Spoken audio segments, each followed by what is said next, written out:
कर्मण्येवाधिकारस्ते मां फलेषु कदाचन मां कर्म फल हेतुर्भु माते संगोत्व कर्मणि। नमस्कार दोस्तों, ऑर्गेनिक सेफ्टी के संग में आपका स्वागत है। मैं हूं आपका दोस्त wing commander Rakesh Kumar Prashar. As part of a mission making India safe, हमने कुछ समय पहले अपना चैनल ऑर्गेनिक सेफ्टी शुरू किया था। इसका उद्देश्य लोगों का सेफ्टी एटीट्यूड बदलना था, ताकि भारत में वर्कप्लेस और वर्कप्लेस रिलेटेड एक्सीडेंट्स के कारण होने वाले अनावश्यक और दुर्भाग्यपूर्ण मौतों को हम रोक सकें। आज के वीडियो की शुरुआत मैंने भगवत गीता के एक श्लोक से की थी। इस श्लोक का भावार्थ है, कर्म करने में मात्र तुम्हारा अधिकार है, फल में नहीं। इसलिए तू कर्मों के फल हेतु कर्म मत कर, तथा तेरा कर्म ना करने में भी लगाव नहीं होना चाहिए। गीता के इस भाव से हमें इस मिशन के लिए प्रेरणा मिली है। हम इस श्रृंखला में आज तक 8 वीडियोस अपलोड कर चुके हैं। इस उद्देश्य को पूरा करने के लिए और हमारी सोसाइटी में एक परसेप्टेबल डिफरेंस लाने के लिए लोगों को मोटिवेट करना भी अति आवश्यक है, ताकि लोगों के सेफ्टी एटीट्यूड को बदलने की यात्रा आसान हो सके। पिछले हफ्ते मैंने कहा था कि आपका सपोर्ट मुझे कुछ नया करने के लिए प्रोत्साहित कर रहा है। तो लीजिए, आज हम एक नया कदम उठा रहे हैं। शुरुआत करना चाहता हूं अपने लिखित 4 लाइनों से। ख्वाहिश बड़ी है पर जिद भी बड़ी है मेरी, ख्वाहिश बड़ी है पर जिद भी बड़ी है मेरी, जमाना बीत गया है पर चाहत नहीं बदली है मेरी। मेरे सपने मेरी नींद से बड़े हैं जैसे, मेरे सपने मेरी नींद से बड़े हैं जैसे, घर गिरने से डरता तो उड़ान में भरता कैसे। अपने इस मिशन के तहत हम ऐसे वीडियो शुरू करने की योजना बना रहे हैं जो ना केवल एजुकेशनल हो बल्कि मोटिवेशनल भी हो। जहां हमारे एजुकेशनल वीडियोस सेफ्टी पर्सनल की योग्यता स्तर को बेहतर बनाने में मदद करेंगे, हमारे मोटिवेशनल वीडियोस सभी को बेहतर प्रदर्शन करने के लिए प्रेरित करने में मदद करेंगे। हमारा लक्ष्य है कि हमारा यह प्रयास हमारे देश की सुरक्षा के वातावरण अर्थात सेफ्टी क्लाइमेट में सुधार लाने में भी मदद करेगा। यदि आप उन विषयों को हमसे शेयर कर सकते हैं जिनको आप हमारे इन एजुकेशनल और मोटिवेशनल सीरीज में देखना चाहते हैं, तो हमें खुशी होगी और हमारा भरपूर प्रयास रहेगा कि हम उनको यथाशीघ्र कवर करें।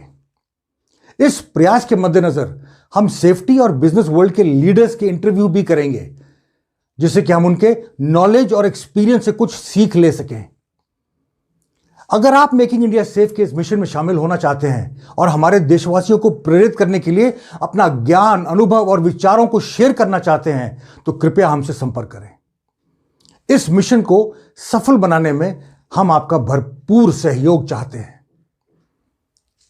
आई am sure that you are aware that I have served more than 2 decades in the Indian air force, and since I wear my nationalism on my sleeve, इस श्रृंखला का नेशनलिज्म से शुरू करने से बेहतर क्या हो सकता है। करीब मुल्क के आओ तो कोई बात बने, बुझी मशाल को जलाओ तो कोई बात बने, महफूज रखो अस्मत इस मिट्टी की, निगाहें बान बनो इस देश के तो कोई बात बने। इस वर्ष 26 जनवरी को हमारे 72nd रिपब्लिक डे के अवसर पर रिकॉर्ड किए गए अपने एक वीडियो को अपलोड कर रहा हूं, जिसमें मैंने कन्वर्सेशन दिल से नामक एक यूट्यूब शो पर लाइव चैट में भाग लिया था। यह चैनल मेरे मित्र आभा जादव का है, जो पिछले साल भारत में टॉप 10 यूट्यूबर्स में से एक थी। यह शो गणतंत्र दिवस के बारे में कुछ इंटरेस्टिंग और अननोन फैक्ट्स के बारे में था, जो बहुत से लोग शायद जानते भी नहीं होंगे। उम्मीद करता हूं आपको पसंद आएगा। यह वीडियो कुछ ही देर में प्ले होगा, पर अगले हफ्ते से नियमित तौर पर हम एजुकेशनल और मोटिवेशनल वीडियोस लेकर आपके सामने उपस्थित होंगे। नमस्कार, जय हिंद।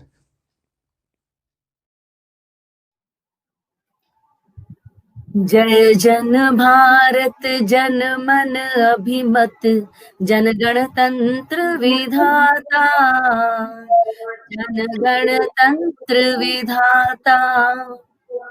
गौरव भाल हिमालय उज्ज्वल, हृदय हार गंगा जल, कटि विंध्याचल सिंधु चरण तल, महिमा शाश्वत गाता, प्रथम सभ्यता ज्ञाता, साम ध्वनित गुण गाता, जय नव मानवता निर्माता, सत्य अहिंसा गाता, जय हे जय हे जय हे,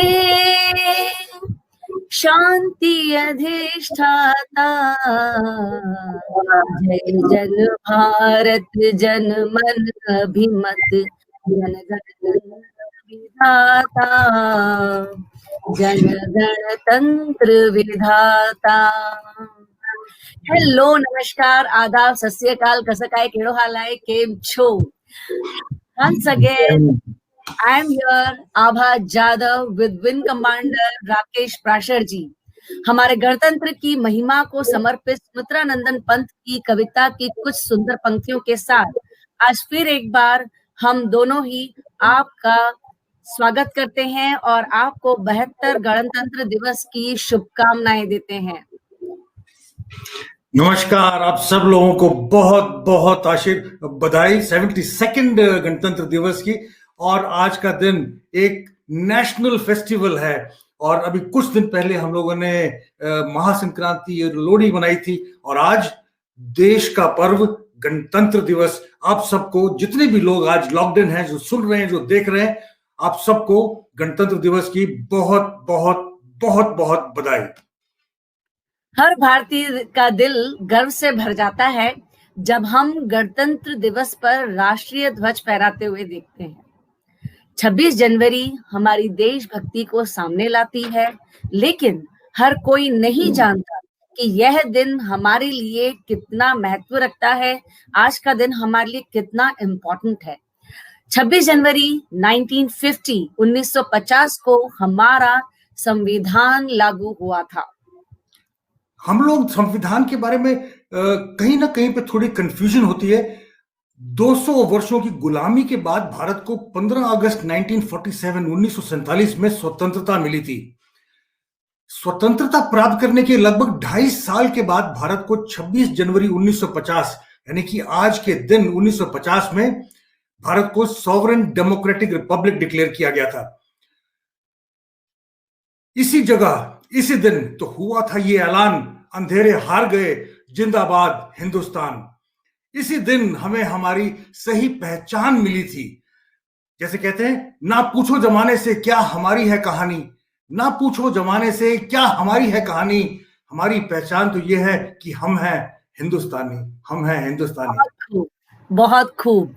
भारतीय संविधान को लिखने का काम एक ड्राफ्टिंग कमेटी को दिया गया था, जिसके चेयरमैन डॉक्टर BR अंबेडकर और प्रेसिडेंट डॉक्टर राजेंद्र प्रसाद थे। संविधान लिखने का कार्य सरल नहीं था।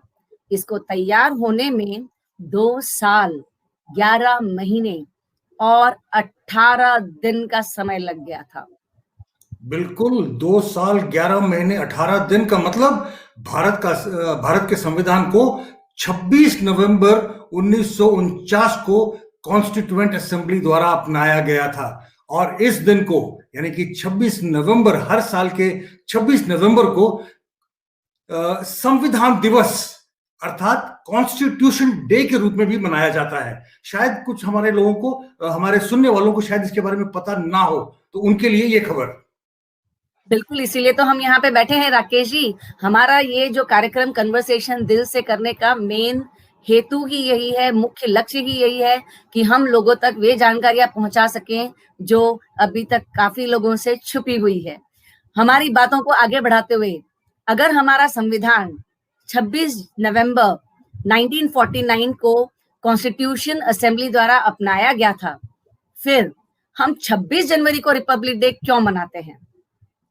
ये बात आपने बहुत सही पूछी कि जब रिपब्लिक डे 26 जनवरी को मनाया जाता है तो फिर 26 नवंबर की बात कहां से आई? वो इसके लिए कि 26 जनवरी 1930 को इंडियन नेशनल कांग्रेस के प्रेसिडेंट जो उस समय थे जवाहरलाल नेहरू, उन्होंने रावी नदी के तट पर भारतीय ध्वज को फहराकर पूर्ण स्वराज की घोषणा की थी। 15 अगस्त 1947 को जब स्वतंत्रता प्राप्त हुई थी, उसके बाद हमारे जो नेता थे वो सब जो बैठे, जब उन्होंने डिस्कस किया, वो चाहते थे कि ये दिन, जिस दिन जवाहरलाल नेहरू ने रावी नदी के तट पर पूर्ण स्वराज की घोषणा की, इस दिन को भी इतिहास में याद किया जाए। इसलिए इस दिन को स्वराज के दिन के साथ जोड़ा गया। इस कारण 26 जनवरी के दिन को पूर्ण स्वराज दिवस अर्थात रिपब्लिक डे के रूप में मनाया गया था। ग्रेट। और यहाँ पर आपको जानकर आश्चर्य होगा राकेश जी कि जो हमारे भारत का जो संविधान है वो एक लिखित संविधान है, रिटन कॉन्स्टिट्यूशन है, और इसकी केवल 2 ही कॉपीज हैं, एक हिंदी में और एक अंग्रेजी में, इंग्लिश में। मैं सरप्राइज नहीं हूं, मुझे पता था इसके बारे में। और मैं आपको ये भी बता दूं कि ये जो 2 कॉपीज हैं ये हस्तलिखित हैं, हाथों से लिखी हुई। और इनको जो लिखने का जो श्रेय है वो जाता है मिस्टर प्रेम बिहारी नारायण रायजादा को, जो कि हिंदुस्तान में एक बहुत प्रसिद्ध कैलीग्राफर थे। उन्होंने ये पूरी की पूरी संविधान की जो दोनों कॉपीज थी उनको अपने हाथों से कैलीग्राफिक फॉर्म में लिखा। और खाली यही नहीं, इसके साथ हर पृष्ठ को, जितने भी उसके पेजेस हैं इंग्लिश और हिंदी में, उसके हर पृष्ठ को ब्योहर राम मनोहर सिन्हा और नंदलाल बोस, ये जो फेमस जो कलाकार थे, उनके समेत शांति निकेतन के कुछ और कलाकारों के द्वारा विशिष्ट रूप से हर पेज को सजाया गया था। तो यानी कि हर पेज डिफरेंट और हर पेज ओरिजिनल है। क्या बात है, क्या बात है।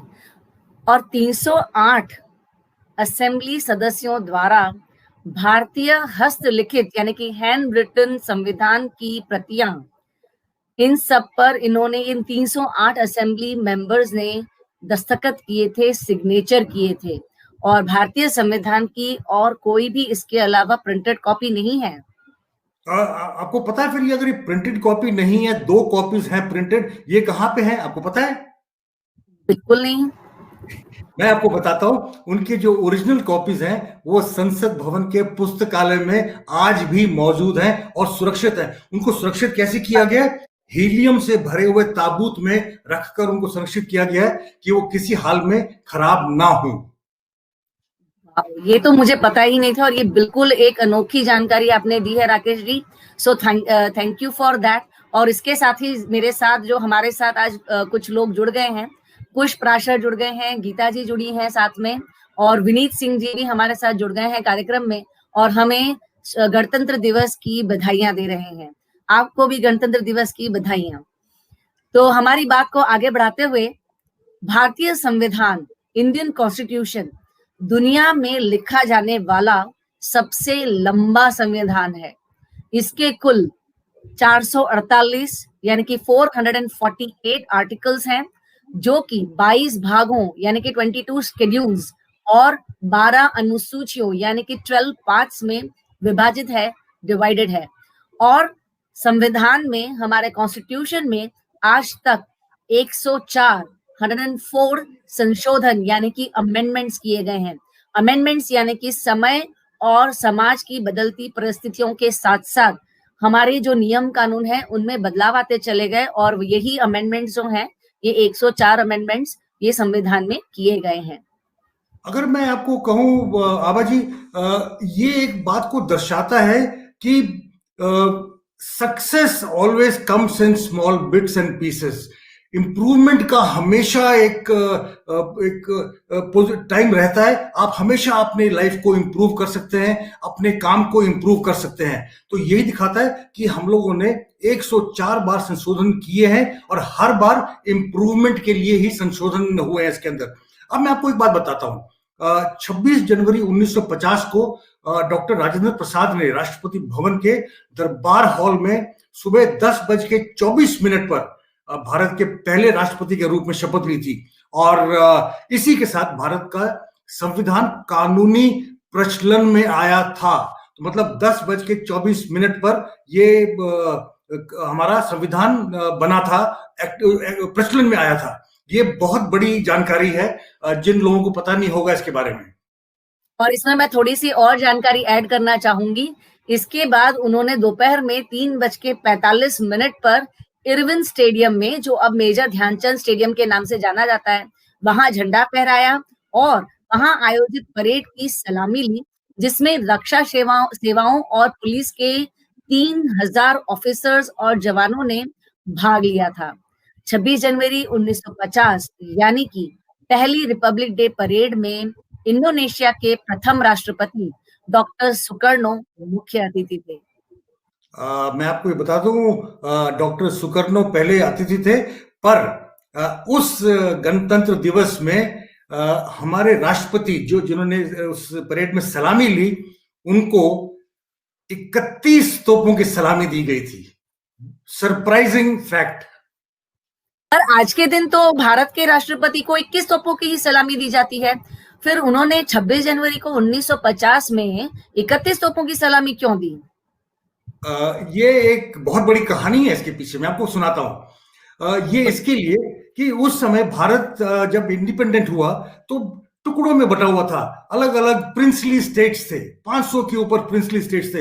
हर महाराजा अपने लिए 21 तोपों की सलामी किया करते थे। अब होता क्या है कि 21 तोपों की सलामी को सबसे बड़ा ऑनर माना जाता है, तो वो सब अपने अपने लोगों को, उनको हमेशा 21 तोपों की सलामी दी जाती थी।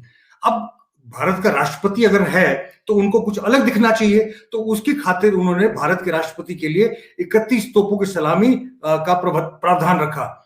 अब 1975 में प्रीवी पर्स जब बंद कर दिए गए तो सभी महाराजाओं को जो दी जाती थी 21 तोपों की सलामी, वो भी उसके साथ साथ बंद हो गई।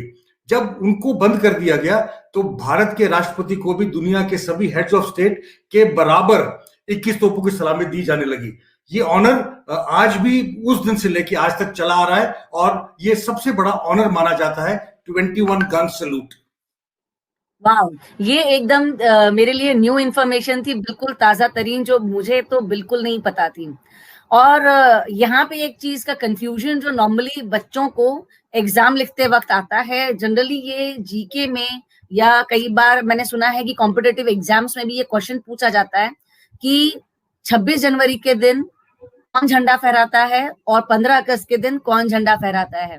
तो आज मैं वो उसी प्रश्न का जवाब दूंगी कि गणतंत्र दिवस के दिन भारत के राष्ट्रपति झंडा फहराते हैं, जबकि स्वतंत्रता दिवस के दिन भारत के प्रधानमंत्री झंडा फहराते हैं।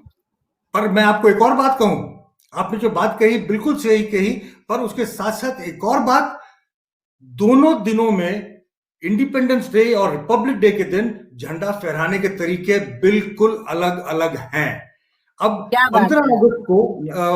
15 अगस्त 1947 जिस दिन हमको ब्रिटिश साम्राज्य से स्वतंत्रता मिली थी, उस दिन ब्रिटिश फ्लैग को नीचे उतारा गया और भारतीय तिरंगे को ऊपर ले जाके फहराया गया।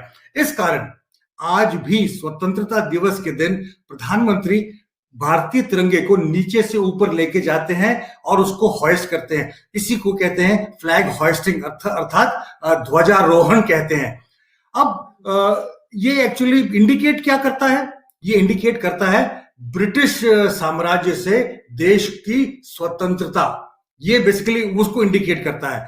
अब देखा जाए तो हमारा जो संविधान है वो 26 जनवरी को लागू हुआ, हम एक इंडिपेंडेंट कंट्री बन चुके थे।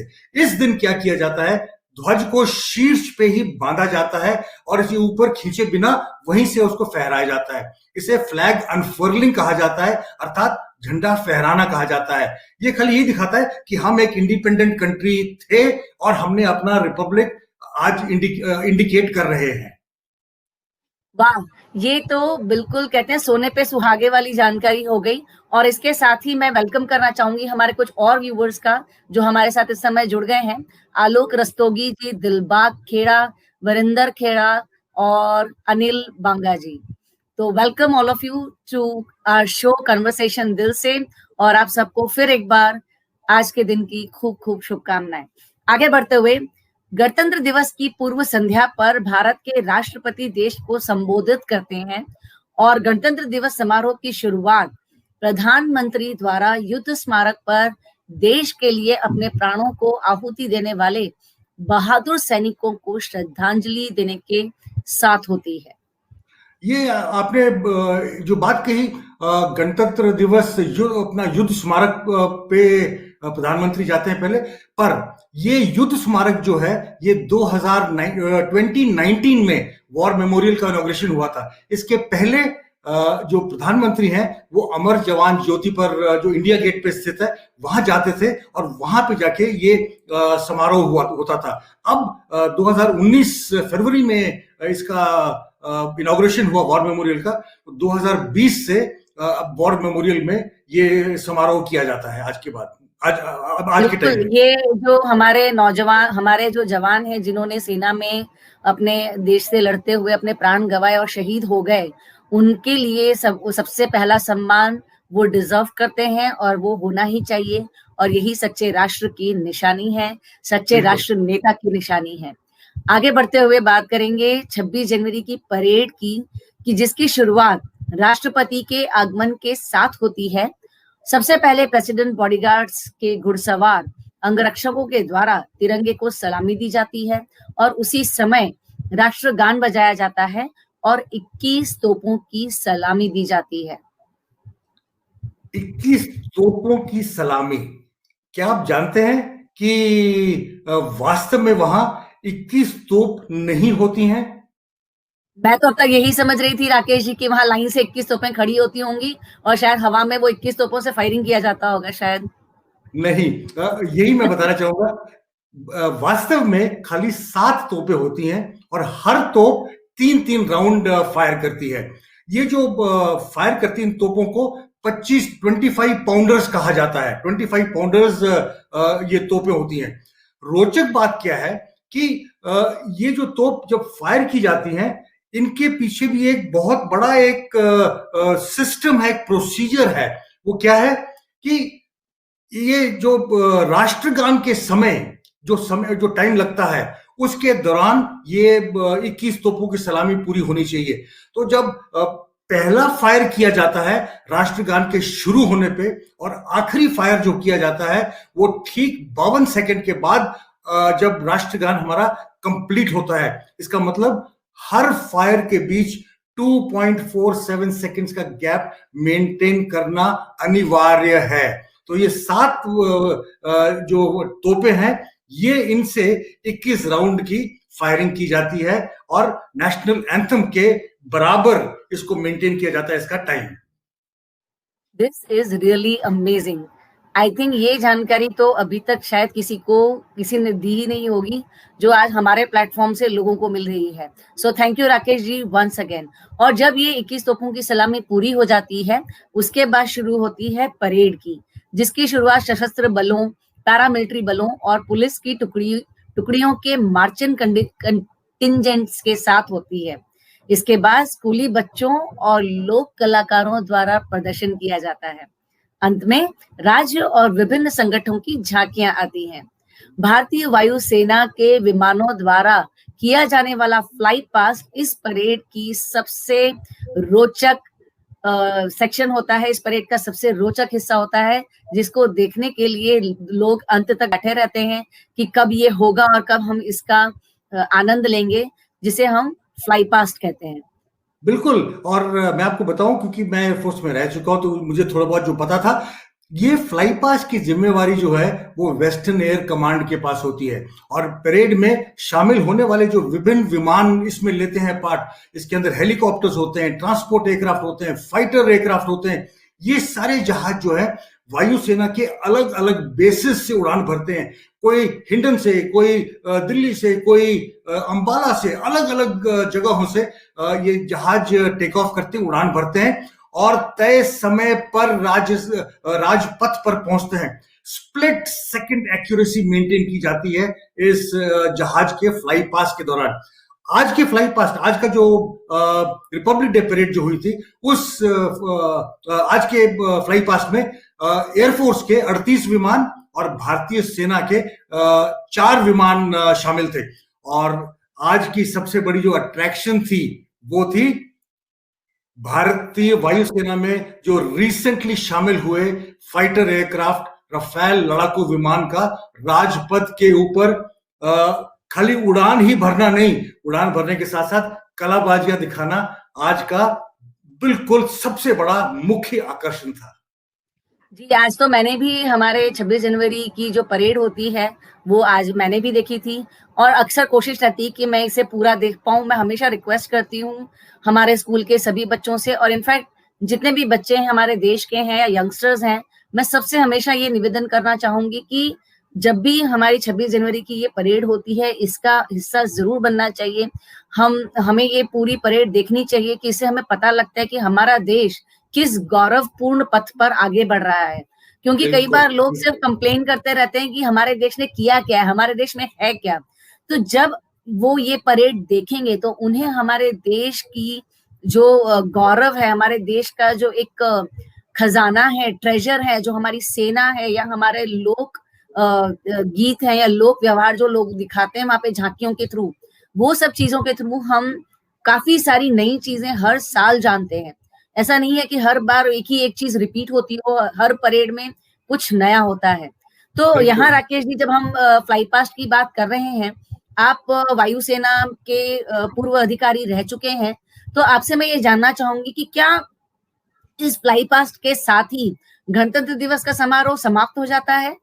ना, ना, ना, ना, बिल्कुल नहीं, बिल्कुल नहीं। नई दिल्ली में गणतंत्र दिवस का समारोह 26 जनवरी की परेड से शुरू जरूर होता है, पर खत्म 29 जनवरी को बीटिंग द रिट्रीट के साथ होता है। तो यानी कि ये जो फेस्टिवल है, ये जो समारोह है, एक दिन का नहीं, 3 दिन का गिना जाता है। 29 जनवरी को बीटिंग द रिट्रीट, ये इस बीटिंग द रिट्रीट में भारतीय सेना, नौसेना और वायुसेना के जो बैंड्स हैं, रायसीना हिल पर परफॉर्म करते हैं और वहां पे उसको देखने के लिए बहुत स्ट्रेंथ में लोग स्पेक्टेटर्स वहां पे जाते हैं। और ये पुराने जमाने में जैसे चला आ रहा था एक रिवाज, तो जैसे जब वॉर खत्म होता था तो ये बैंड्स और बीटिंग द रिट्रीट प्ले करते थे, तो उसके साथ ही फ्लैग लोअर किया जाता है। और ये जो फ्लैग लोअरिंग होती है, ये जो भारतीय ध्वज जो है वो अबाइड विद मी के एक धुन के साथ नीचे उतारा जाता है। अब आप पूछेंगे कि अबाइड विद मी क्यों इस धुन को चुना गया है, क्यों हर बार इसी में प्ले किया जाता है? वो इसके लिए कि ये धुन महात्मा गांधी की एक बहुत चहेती धुन थी और वो उसको बहुत पसंद करते थे।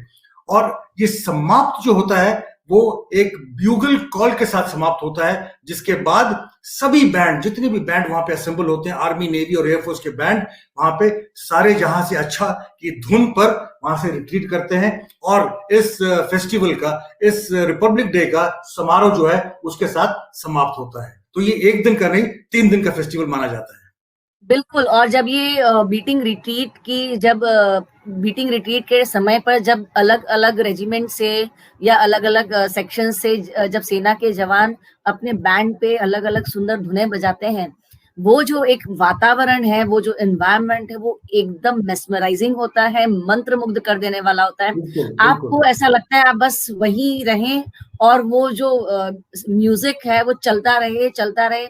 इतना सुंदर और इतने डिसिप्लिन्ड तरीके से वो बज रहा होता है और इतना सुंदर वो फॉर्मेशंस उनके कंटिन्यूअस होते हैं कि बिल्कुल एक पल को नजर हटाने को जी नहीं करता। तो इस बार का बीटिंग रिट्रीट सबके सब देखें, ये मेरी रिक्वेस्ट है कि इस बार का बीटिंग रिट्रीट बिल्कुल मिस ना करें।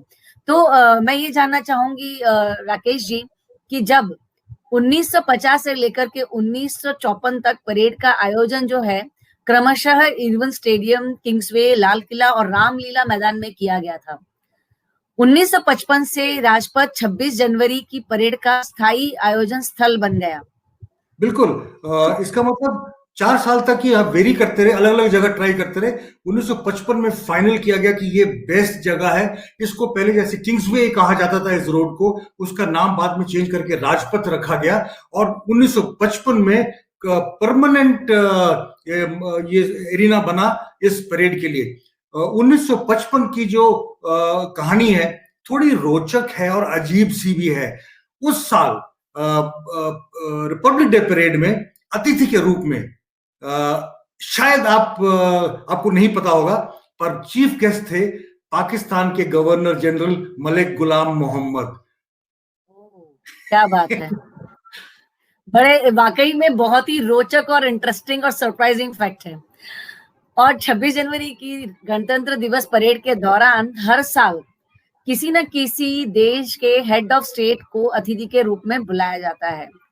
इस साल की परेड में ब्रिटेन के प्रधानमंत्री बोरिस जॉनसन आमंत्रित थे, पर उन्होंने अपने देश में कोविड-19 मामलों की तेजी से बढ़ने के कारण अपनी यात्रा रद्द कर दी थी। और हालांकि उन्होंने बाद में अपना टीवी के थ्रू अपना मैसेज जरूर उन्होंने भेजा था, जो यहाँ पर परेड के दौरान दिखाया भी गया उनके मैसेज को। लेकिन इसी वजह से इस बार गणतंत्र दिवस परेड पर परेड के समय लाइव कोई मुख्य अतिथि नहीं था। मैं आपको एक चीज पूछना चाहूंगा आभा जी, शायद आपको, मुझे तो शक है कि आपको शायद नहीं पता होगा, ये दूसरी बार हुआ है कि इंडिया अपना रिपब्लिक डे परेड में कोई चीफ गेस्ट नहीं था। पहली बार 1966 में जब प्रधानमंत्री लाल बहादुर शास्त्री का निधन हुआ था, 11 जनवरी 1966 में हमारे प्रधानमंत्री का डेथ हुई थी, और उस टाइम कोई भी विदेशी गणमान्य किसी हेड ऑफ स्टेट को इस फेस्टिवल के लिए आमंत्रित नहीं किया गया था। अब की बार दूसरी बार ये हुआ है कि कोई चीफ गेस्ट इस परेड में वहां पे आमंत्रित अब की बार तो आमंत्रित किया गया था, बट उनको आने में आ नहीं सके। दूसरी बार ऐसा हुआ है कि परेड में कोई फॉरेन डिग्नेटरी प्रेजेंट नहीं था। जी, पहली बार की तो इसलिए जानकारी नहीं होगी क्योंकि ये जो घटना घटी है मेरे जन्म से काफी समय पहले की घटी है, तो मुझे किसी भी हालत में उसका पता होना थोड़ा सा एक क्वेश्चन मार्क वाला प्रश्न, मतलब कहते हैं ना, मामला है। Anyways, but thank you for the information. आज ये भी मेरी जानकारी के उसमें एक और एडिशन हो गया।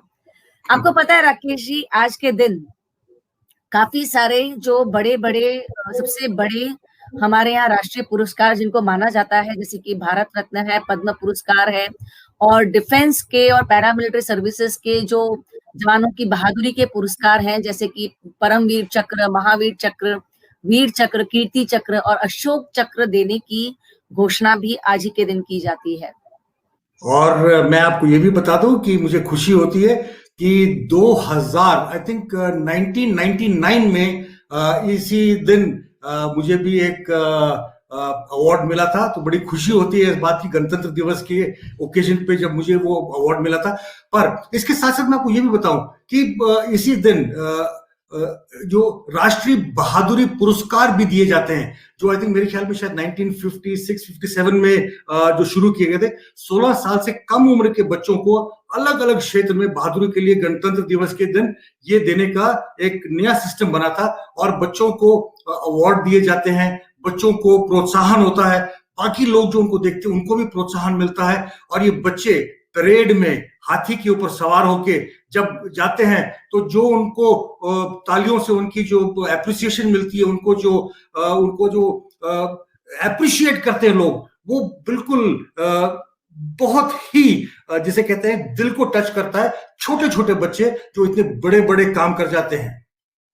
बिल्कुल राकेश जी, जब मैं छोटी थी और जब ये गणतंत्र दिवस की परेड देखा करती थी और हाथियों पे इन बहादुर बच्चों की सवारियां दिखती थी, तो अक्सर मन में सोचती थी कि इन्होंने ऐसा कितना स्पेशल काम किया होगा कि आज उन्हें ये सम्मान मिल रहा है। काश कि मैं भी कुछ ऐसा कर पाती, पर शायद पूरा बचपन ऐसे ही निकल गया, ऐसा कोई मौका नहीं पड़ा। पर डेफिनेटली मैं हर बच्चे को इस बारे में मैं मोटिवेट करने के लिए ये बात कहना चाहूंगी कि हमारे देश में इस तरह काफी सारे बच्चे हैं जो कई बार ऐसी ऐसी सिचुएशन में फंसते हैं कि जहां पर वो अनएक्सपेक्टेडली कुछ एक्स्ट्रा एक स्टेप आगे जाकर के बहादुरी का कारनामा क्रिएट कर जाते हैं, जो सबके नोटिस में आता है और उसके साथ ही साथ हमारे देश द्वारा भी नोटिस किया जाता है, और इन सभी बच्चों को राष्ट्रपति की तरफ से पुरस्कार भी मिलते हैं। अब ये तो बात हो गई, हमने अब तक के 26 जनवरी के विषय में हमने बात की कि ओवरऑल 26 जनवरी को हम क्या क्या करते हैं या क्या चीजें इतिहास में हो चुकी हैं। अब कुछ बात करते हैं आज की परेड के विषय में। आज 26 जनवरी रिपब्लिक डे। पहले आप आज परेड के बारे में बात करें, मैं चाहूंगा कि आप आभा जी कुछ मैसेजेस मेरे को दिख रहे हैं, आ रहे हैं, तो जरा कुछ मैसेजेस पढ़ दिए जाएं और हमको पता चले कि कौन कौन हमारे साथ जुड़े हैं और कौन कौन हम लोगों को मैसेज कर रहे हैं। अभी हमारे साथ जुड़ गए हैं सानिया अरोरा, कार्तिक, कुश, फिर से एक बार हैं संदीप। और कार्तिक जी, आपको फिर से एक बार गणतंत्र दिवस की खूब खूब बधाइयां।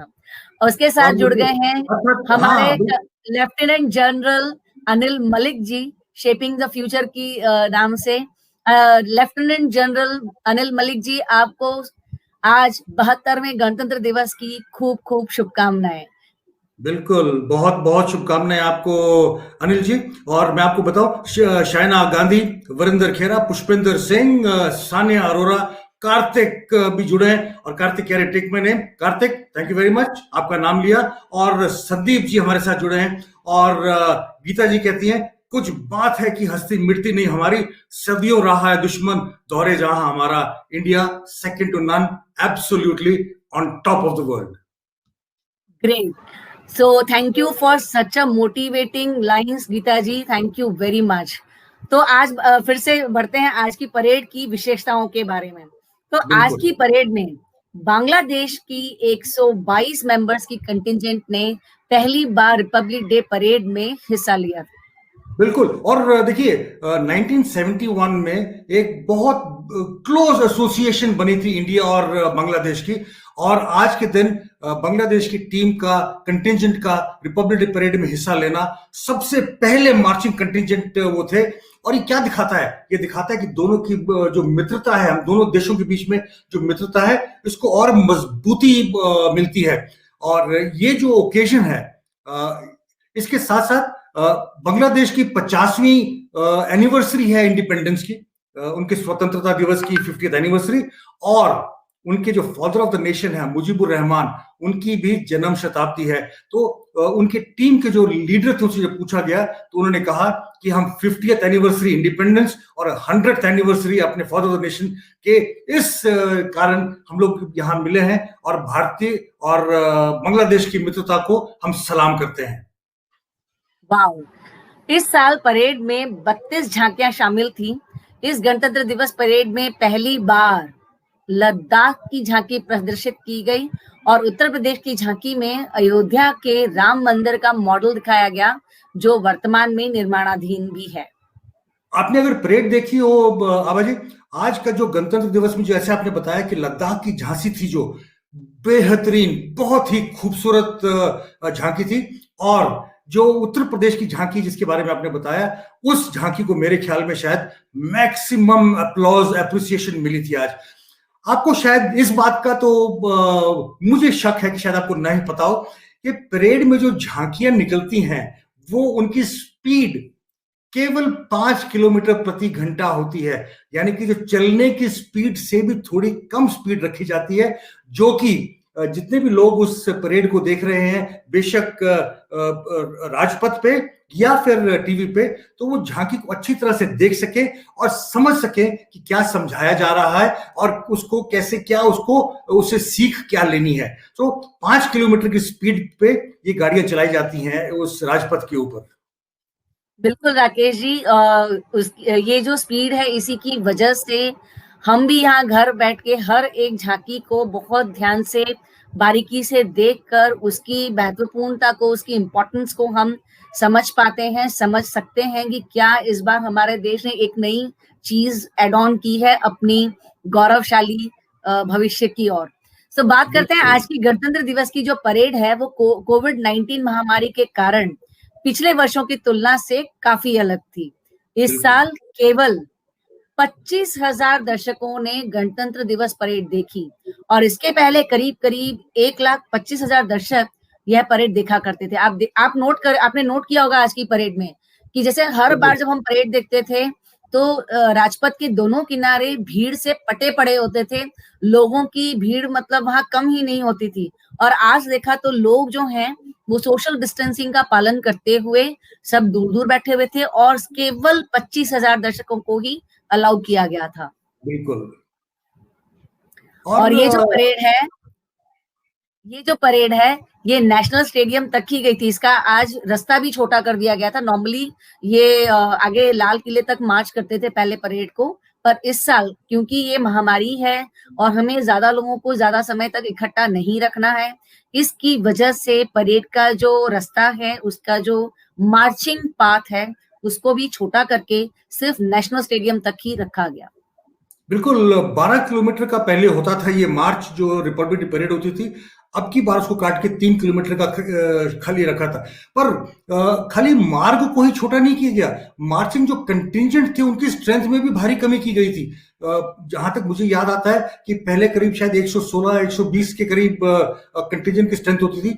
आज जितने भी कंटिंजेंट थे उसमें केवल 96 की स्ट्रेंथ ही रखी गई थी। और इसके साथ साथ स्टार्टिंग में हमेशा वेटरन्स का एक मार्चिंग कंटिंजेंट होता था, और इस साल उसको भी अवॉइड किया गया कि वेटरन्स को उनका कंटिंजेंट आज नहीं रखा गया।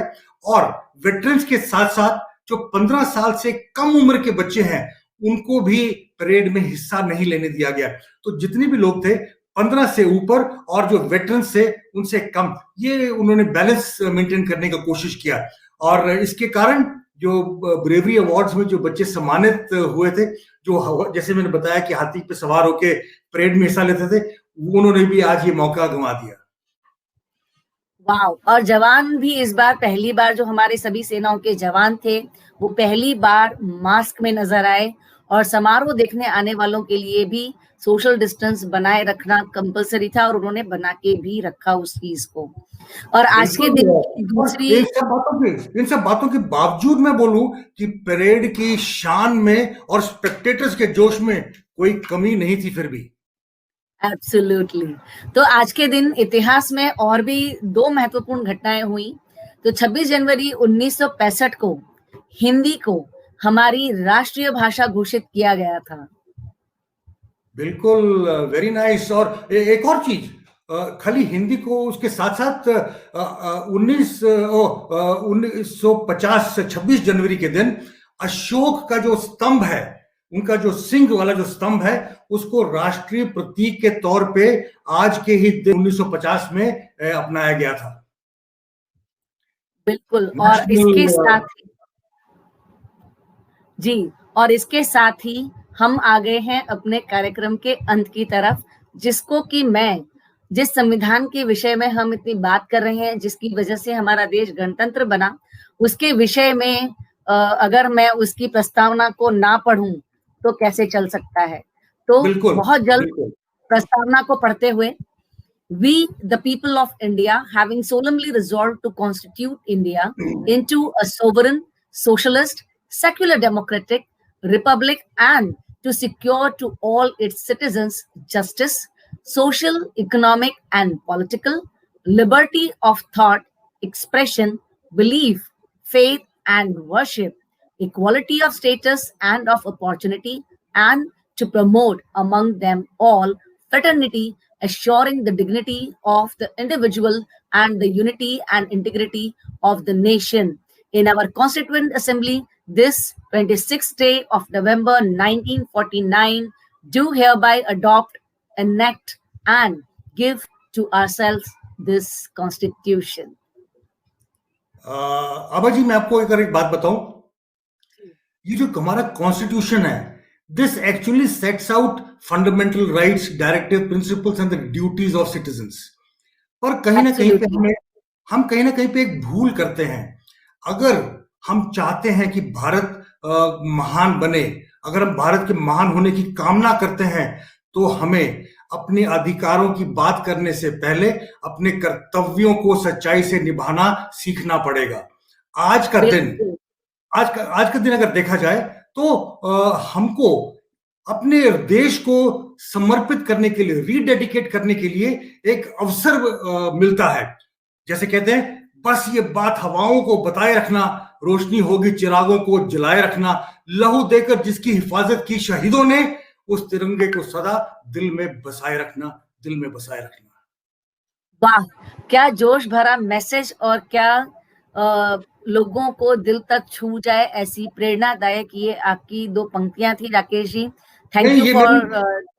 ये मेरी पंक्तियां नहीं थी, मेरी पंक्तियां अभी आने वाली हैं। अच्छा तो इरशाद प्लीज। जैसे मैंने हर बार मैं एक दो कुछ लाइनें लिखता हूं, अब की बार भी मैंने लिखी थी, ना तो रुआब मेरा है, ना ही बड़ा सा नाम मेरा है, मुझे तो गर्व इस बात का है कि मैं हिंदुस्तान का हूं और हिंदुस्तान मेरा है। वाह, यही भावना अगर हर हिंदुस्तानी के दिल में आ जाए, यही जज्बा अगर हर हिंदुस्तानी के दिल में आ जाए, तो क्यों नहीं हमारा देश वाकई में एक सफल गणतंत्र को खड़ा कर सकेगा और संविधान की लिखी हुई सभी बातों को वाकई में साकार कर सकेगा। तो इसके साथ ही आज इस 72वें गणतंत्र दिवस पर मैं हमारे सभी भारतवासियों को देश में और विदेशों में जितने भारतवासी हैं सभी को शुभकामनाएं देती हूँ और यहाँ से इजाजत लेने की आपसे परमिशन मांगती हूँ कि अब हम यहाँ से जाने का हमारा वक्त हो गया है। तो राकेश जी विदा लें।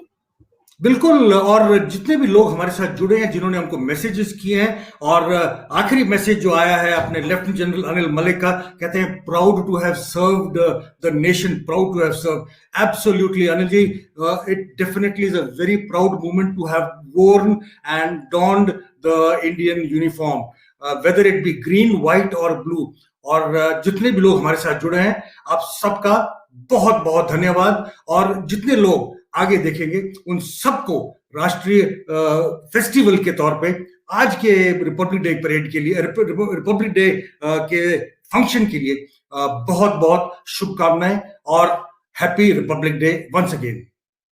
तो अगली बार बहुत जल्द हम फिर मिलेंगे किसी और इसी ही तरह के एक महत्वपूर्ण फंक्शन को या इवेंट को हम रोचक तथ्यों के साथ प्रेजेंट करेंगे।